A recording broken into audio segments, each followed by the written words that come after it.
Hi everyone, it's Lauren from your to-be list.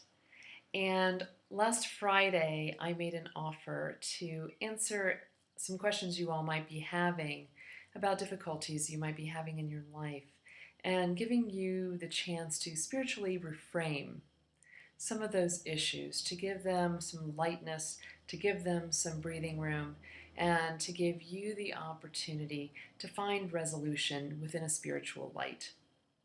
I got a lot of really great questions, and I'd love to get to all of them. The question I did choose came from a Facebook follower who had some questions about fear. She was experiencing fear around aging, around health, and around money. And I actually think those are things that we can all relate to. And I think at some time or another, we've all lived with those sort of heavy fears that might be making us feel like we can't fully live our lives. So I want to first talk about what's the nature of fear. So fear is actually protective instinct, and I don't want to downplay or discount fear because fear does actually play a really important role in all of our lives. So fear is there as a protective device for us. It's there to keep us safe and to keep us alive. And for our ancient ancestors, this is a very, very important instinctive emotion. Fear should alert you to things that are truly an endangerment to your life. So if you're living in a cave and there's a saber-toothed tiger prowling outside the cave, of course fear would instinctively tell you to hide. And that would be a very important thing for fear to do for you. And in this modern day, if you're having chest pains, fear should instruct you to call your doctor or call 911 even. So fear is a sort of a red flag. Fear is a sort of flash that tells you that you need to change your situation immediately. So fear is a red flag, and for many of us, fear is more than that. Fear becomes a banner that we live under. And that's when fear has truly overstepped its bounds in our lives. Fear should not be a constant state. Fear should be a temporary state which quickly finds some resolution. The Dalai Lama said something to the effect of, and pardon me if I paraphrase what he said, is that if we have a fear and there's something we can do about it, then we have no need to fear. And if we have a fear and there's nothing we can do about it, we also have no need to fear. So in either case, fear is not especially helpful. Either the action is helpful or the release is helpful. But fear itself is not something as an enduring emotion that will help you long term. So if there are problems with money, then your best course of action is to look at all of your options and figure out what you can do to either mitigate or alleviate the problem completely. If the problem is with health, again, for most of us, there are empowering actions that we can take to affect our long-term health.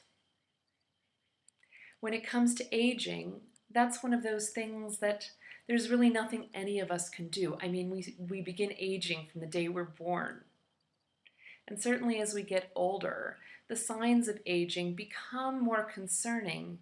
And yet again, there are some things that we can do to slow the aging process or to make the aging process more comfortable. So in terms of how do we react to fear, I think sometimes when we feel fear, it feels so oppressive to us that we have the sense like fear is a big bully, that fear is staring us down, and we need to gather our courage and face down fear with the same intensity with which fear is facing us. But I want you actually to reimagine what fear is, and to think of fear actually more like a very small, very frightened child. And I want you to think of yourself as, in a sense, the older sibling to that frightened child, a wiser and more experienced sibling who can have compassion for and comfort and bring wisdom to that child, and to let them know that everything is actually going to be okay if it's not okay already. You know, fear comes from a very ancient part of our brains. And recent research has shown that, in fact, the most highly evolved aspect of our brains is our compassion. Compassion is that older sibling. So I want you to actually think about, instead of facing down fear, to bring compassion to your fear. And that actually is the beginning of courage. Courage begins with compassion for fear. Because with compassion, fear can be transformed. We can encourage our fear to come in the direction of maturity, to come in the direction of wisdom, to come in the direction of evolution. And all of us have that capacity within us, that highly evolved capacity for compassion and for personal evolution. When we're feeling fearful, it's impossible to think of creative solutions. Fear is meant to shut down our higher order thinking. And again, if you think back to that image of a person living in a cave and that saber-toothed tiger, a higher order thinking process is not going to be helpful in that situation. If you're suddenly having heart pains, you don't want to think too deeply about it. You want to act. So fear actually shuts down the more evolved part of our brain.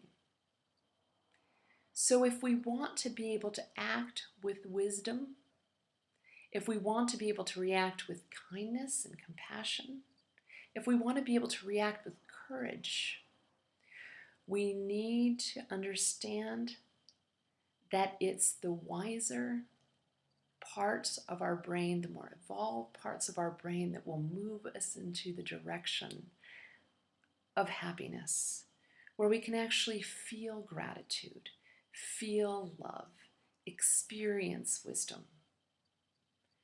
Because that is really where you want to live. And there is a path from fear to that place. And I have absolute faith that each of us can reach that place.